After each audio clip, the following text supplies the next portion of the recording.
అదే RTV app వార్తల్ని క్షణాల్లో చదివే అవకాశం ఉంటుంది. ఒక న్యూస్ పేపర్, ఒక టెలివిజన్ ఛానల్ మీ చేతుల్లో ఎప్పుడూ ఉంటాయి. నిజామాబాద్ పార్లమెంటు అభ్యర్థి తరపున ప్రచారాన్ని ముమ్మరం చేశారు నిజామాబాద్ పార్లమెంట్ పరిధిలోని బీఆర్ఎస్ పార్టీ నేతలు. ముఖ్యంగా మనం బాల్కొండ నియోజకవర్గంలో గ్రామం, అదేవిధంగా కిసాన్ నగర్ గ్రామంలో ఉన్నాం. మనం బాల్కొండ ఎమ్మెల్యే మాజీ మంత్రి వేముల ప్రశాంత్ రెడ్డి ముమ్మర ప్రచారం చేస్తున్నారు. వారు ఉన్నారు. సార్ చెప్పండి, ప్రచారాన్ని అయితే ముమ్మరం చేశారు. ఇప్పటికే బాజిరెడ్డి గోవర్ధన్ను గెలిపిసే దిశగా ప్రయత్నాలు సాగిస్తున్నారు. ఎలా సార్ ముందుకు సాగుతుంది? ప్రచారం చాలా బ్రహ్మాండంగా జరుగుతూ ఉన్నది. నిజం కూడా నేను గత 15 సంవత్సరాలుగా ప్రత్యక్ష రాజకీయాల్లో ఉన్నాను. అంతకుముందు మా తండ్రి గారు ప్రత్యక్ష రాజకీయాల్లో ఉండేది. ఆయన ఉన్నప్పుడు కూడా చూసేవాడిని.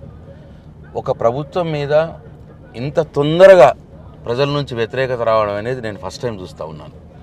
ఏ గ్రామానికి వెళ్ళినా కాంగ్రెస్ పార్టీ మీద చాలా విముఖత చూపిస్తున్నారు ప్రజలు. మమ్మల్ని నమ్మబెట్టిండు, మాకు అన్నీ మోసపు మాటలు చెప్పినాడు. కేసీఆరే పాపం ఎంత చెప్తా అంత నిరెందుకు ఇచ్చేవాడు, ఈయన అన్నీ ఎక్కువ చేస్తా అని చెప్తే మేము మోసపోయినాం, నమ్మినాము. ఇప్పుడు ఏదీ లేదు, ఒకటి కూడా లేదు అని చెప్పిన దాంట్లో ఒకటంటే ఒకటి చేస్తలేడు అన్న ఒక రకమైనటువంటి బాధ, కోపం, విముఖత రేవంత్ రెడ్డి గారి మీద కాంగ్రెస్ పార్టీ పైన కనిపిస్తూ ఉన్నది. అయితే చెప్పండి, ఇప్పటికే కొన్ని పథకాలు అమలు చేస్తున్నామని చెప్పి ప్రచారాన్ని వాళ్ళు కాంగ్రెస్ పార్టీ వాళ్ళు చెప్పుకుంటూ, ఇది కూడా చాలా మంచి క్వశ్చన్ వేశారు మీరు.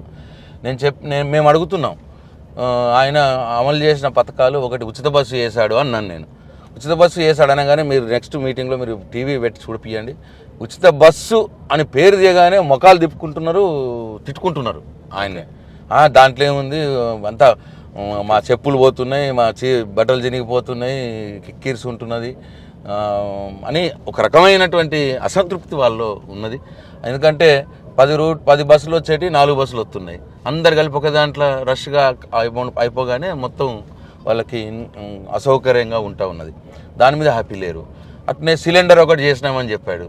సిలిండర్ కూడా ఫస్ట్ 500కే ఇస్తామన్నాడు. తర్వాత లేదు మీరు మొత్తం డబ్బులు కట్టండి, మేము మీకు బ్యాంకులో మళ్ళీ సబ్సిడీ చేస్తాం 500 అన్నాడు. అందరు 1000 రూపాయలు 1200 రూపాయలు కట్టి సిలిండర్ తెచ్చుకున్నారు. కట్టి తెచ్చుకున్నాం, ఫస్ట్ 500కే ఇస్తా అన్నాడు, కానీ మళ్ళీ 1200 కట్టించుకున్నాడు. 500 వాపస్ ఇస్తా అన్నాడు, ఇప్పటికీ ఇవ్వలేదు, మా అకౌంట్లలో పర్లేదు అన్న మాట కూడా ప్రతి ఒక్కరు మాట్లాడుతున్నారు. అట్లనే 200 యూనిట్లు ఫ్రీ కరెంట్ అన్నాడు. ఫ్రీ కరెంట్ ఫస్ట్ నెల బాగానే వచ్చిందంట, మళ్ళీ సెకండ్ నెల నుంచి గందరగోళం ఉందంట, వచ్చిన వాళ్ళకి ఎక్కువ వస్తుందంట. అందరికీ అప్పుడు కరెంట్ అన్నాడు, ఫ్రీ కరెంట్ అన్నాడు, ఇప్పుడు కొందరికి అని పెట్టి రకరకాల ఆంక్షలు పెట్టినాడు. దాంట్లో అసంతృప్తి ఉంది అంతే. ఇక ఆయన ఇంకేమీ ముట్టుకోలేదు ఇప్పటికీ. రైతులకు రైతు బంధు లేదు. రైతు బంధు 4 నెలల పొడుగు తీస్తే 4 ఎకరాల్లోకి నిండింది. అది కూడా ఓట్లు ఉన్నాయని వేశాడు. ఇప్పుడు అదే పార్లమెంట్ ఎన్నికలు లేకపోతే ఆ రైతు బంధు కూడా ఇవ్వకపోయేది. ఎట్లయితే 4000 పెన్షన్ ఇవ్వట్లేదో, ఎట్లయితే 2500 ప్రతి ఆడబిడ్డకి ఇవ్వట్లేదో, ఎట్లయితే తులం బంగారం ఇవ్వట్లేదో, ఎట్లయితే 2 లక్షల రుణమాఫీ ఎగ్గొట్టిండో, అట్లా రైతు బంధు కూడా ఎగ్గొట్టేవాడే. ఈ ఓట్లు ఉన్నాయి, కొద్దో గొప్ప 4-5 ఎకరాల వాళ్ళకన్నా వేద్దాము, వేసినట్టు ఉంటుంది అన్నది వేసాడు, అంతే తప్పిస్తే ఇంకేం లేదు. అయితే సార్ చెప్పండి, ముఖ్యంగా మీరు స్వయాగా భుజాన మీద మీ ఎమ్మెల్యేగా ప్రచారానికి కూడా ఇంత హార్ట్ఫుల్గా పనిచేసినట్లు, అంటే మీరు ఇంతగానం తిరగలేదు, ఇప్పుడు ఎంపీ కోసం ఇంత హార్ట్ఫుల్గా తిరుగుతున్నారు. అసలు ఈ బాజిరెడ్డి గోవర్ధన్ గెలిపించుకునే దిశగా మీ భుజాలపైన పూర్తిగా ఉన్నట్లుంది.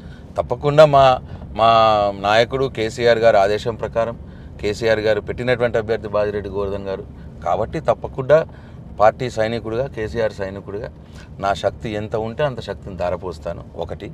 2, అభ్యర్థుల పరంగా చూసుకున్నా కానీ జీవన్ రెడ్డి గారి కంటే, జీవన్ రెడ్డి గారు ఇప్పుడు మాకు ఎమ్మెల్సీగా ఉన్నారు. ఆయన ఎమ్మెల్సీగా ప్రస్తుతం ఎమ్మెల్సీ ఆయన మాకు ఎమ్మెల్సీగా ఉండి కూడా మా జిల్లాకు ఆయన చేసిందేం లేదు. మా ఒక్క గ్రామానికి రాలేదు, మా ఒక్క ఏ గ్రామంలో అభివృద్ధి పనులు చేయలేదు, ఒక్కరిని పలకరియలేదు. కాబట్టి ఆయనకు ఓటు ఎట్లా వేస్తామని చెప్పి మేము అడుగుతా ఉన్నాం. సో అట్లే అరవింద్ గారు ఉన్నారు. 5 సంవత్సరాల క్రితం పసుపు బోర్డు, పసుపు మద్దతు ధరే మెయిన్ ఎజెండాగా పెట్టుకొని ఆయన ఎలక్షన్లో నిలబడ్డాడు. నమ్మిచ్చాడు, 5 రోజుల్లో తెస్తానన్నాడు, గెలిచాడు. 5 సంవత్సరాలు అయింది, రాలేదు పసుపు బోర్డు. మళ్ళీ కరెక్ట్ ఎలక్షన్ల కంటే మొదలు మళ్ళీ నరేంద్ర మోడీ గారితో చెప్పించాడు, పసుపు బోర్డు ఏర్పాటు చేసామని ఒక జీవో ఏదో ఇప్పించాడు, అంతే. ఎక్కడది, ఏమది, అసలు ఎక్కడుంది, ఏమీ లేదు. ఒట్టి కాగితాల మీద ఎలక్షన్ స్టంట్. అప్పుడు ఎట్లయితే బాండ్ పేపర్ రాసిచ్చాడో ఇప్పుడు ఒక జీవో చూపిస్తున్నారు అంతే. అసలు దాని బోర్డు విధానాలు ఏంటి, బోర్డు ఎక్కడ పెడుతున్నారు, మోడీ అసలు ఏమీ లేదు, ఊరికే మళ్ళీ ఎలక్షన్ కోసమే నరేంద్ర మోడీ గారితో చెప్పించాడు మళ్ళీ. అంటే ప్రజల్ని అడ్డంగా మోసం 5 సంవత్సరాల క్రితమే పసుపు బోర్డు వచ్చి ఉంటే, పసుపు మద్దతు ధర వచ్చి ఉంటే మా రైతులకు ఎంత లాభం జరిగేది? ఇప్పటికీ ఒక్కొక్క రైతుకు ఎంత లేదన్నా పసుపు రైతులకు 20 లక్షల రూపాయలు నష్టం చేసిన వాడు ఆయన. ఒక పసుపు బోర్డు మద్దతు ధర వచ్చి ఉంటే ప్రతి సంవత్సరం 2 లక్షల రూపాయలు ఎక్కువ వచ్చేది రైతుకు. అంటే ఇప్పుడు 20 లక్షలు మరి అట్లా నష్టం చేసినాడు ఆయన. సో కాబట్టి ఆయన కంటే కూడా, జీవన్ రెడ్డి గారి కంటే కూడా ప్రజల మధ్యలో ఉండే వ్యక్తి బాజిరెడ్డి గోవర్ధన్ గారు. ఆయన సుదీర్ఘ రాజకీయ జీవితం అయింది. నిజామాబాద్లోనే ఉంటాడు, ఇక్కడే ఉంటాడు, రోజూ ప్రజల్ని కలుస్తాడు, ప్రజల మంచి కష్ట సుఖాలు తెలుసుకుంటాడు, వాళ్ళ సాల్వ్ చేయడానికి ప్రయత్నం చేస్తాడు, పెళ్ళిళ్ళకు వస్తాడు, బాధలో వస్తాడు.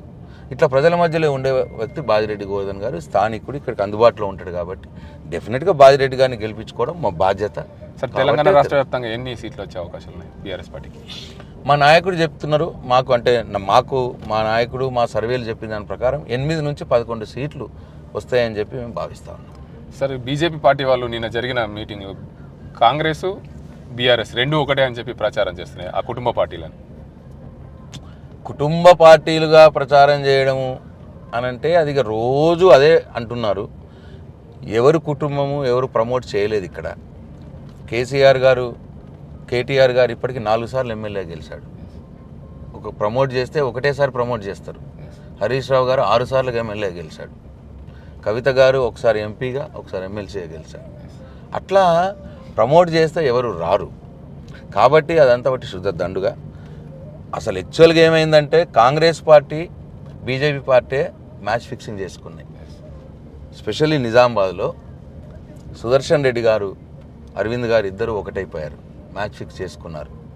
సుదర్శన్ రెడ్డి గారు మొన్నటి ఎన్నికల్లో గెలవటానికి అరవింద్ గారు వీక్ బీజేపీ క్యాండిడేట్ నిలబెట్టారు కాబట్టి ఆయన 3,000 ఓటుతో గెలిచాడు.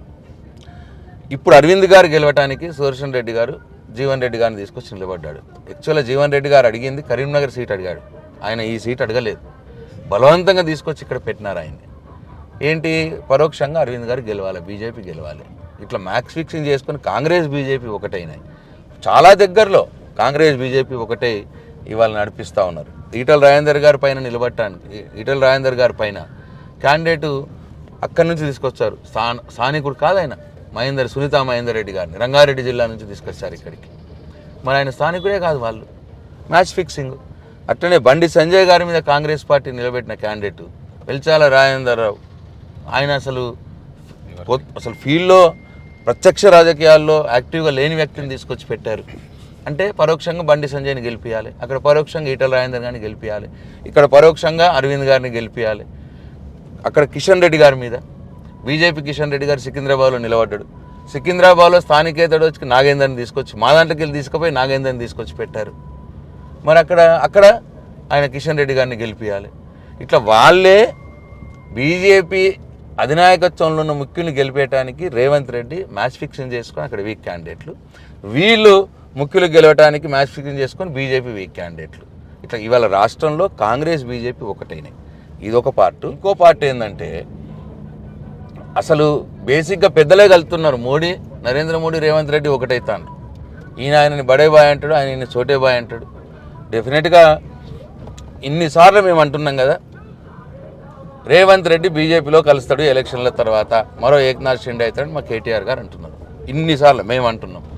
ముఖ్యంగా కేటీఆర్ గారు అన్నారు, చాలాసార్లు అన్నాడు. ఒక్కసారి అన్నా రేవంత్ రెడ్డి నేను ఎందుకు బీజేపీలోకి పోతా, నేను పోను అన్న మాట మాట్లాడిండా ఇప్పటిదాకా ఒక్కసారి కూడా అనలేదు, కౌంటర్ ఇవ్వలేదు, అస్సలు దాన్ని ఖండించను లేదు, నేను ఎందుకు పోతా అని చెప్పను లేదు. దీని అర్థం ఏంటి అంటే బీజేపీలోకి పోతాడు అన్నట్టే కదా. ఇవన్నీ చూస్తే ఇటు నిజామాబాద్ ఇష్యూ చూసినా, ఈటల రాజేందర్ గారి దగ్గర చూసినా, బండి సంజయ్ గారి దగ్గర చూసినా, మన కిషన్ రెడ్డి గారి దగ్గర చూసినా, లేదు మొత్తం రేవంత్ రెడ్డి గారి విషయం చూసినా, ఇటు చూసినా బీజేపీ కాంగ్రెస్ ఒకటే పోతున్నాయనే కనిపిస్తూ ఉన్నది. అయితే సార్ చెప్పండి, నిజామాబాద్ సిట్టింగ్ ఎంపీ బీజేపీ అభ్యర్థి ఒక్కసారి మోడీని చూసి ఓటేయండి అంటున్నారు. అసలు మోడీని చూసి ఓటేస్తారా ప్రజలు, అరవింద్ని చూసి ఓటేస్తారు? అసలు చాలా దౌర్భాగ్యం అది. మరి ఏ క్యాండిడేట్ కూడా అట్లా పర్సనల్గా తను మోడీని చూసి ఓటేయండి, నన్ను కాదు మోడీని చూసి ఓటేయండి అని చెప్పి ఎవ్వరు కూడా అనరు. అట్లా నన్ను చూసి ఓటేయండి, నన్ను చూసి అనకుండా నా సేవ, నేను 5 సంవత్సరాలు నేను ఎంపీగా పనిచేసిన, ఇక నేను నీకు ఈ పనులు చేసిన, నేను ఈ సేవ చేసిన ప్రజలకు చూసి నాకు ఓటేయండి, నా సేవలు చూసి ఓటేయండి అని చెప్పాలి. అది లేదు. మోడీని చూసి ఓటేయండి నన్ను కాదు అనేంత దౌర్భాగ్య స్థితి ఏ అభ్యర్థికి కూడా లేదచ్చి ఈ దేశం మొత్తం మీద. ఎందుకు కారణం ఏంటంటే ఆయనకు ఫేస్ లేదు. ఆయన ప్రతిదీ మోసం మాటలే.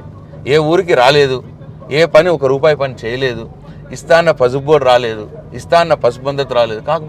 కాబట్టి ఆయనకు ముఖం లేదు, ఓట్లు అడిగే ముఖం లేదు. కాబట్టే ఆయన మోడీని చూసి ఓటేయండి అంటున్నాడు.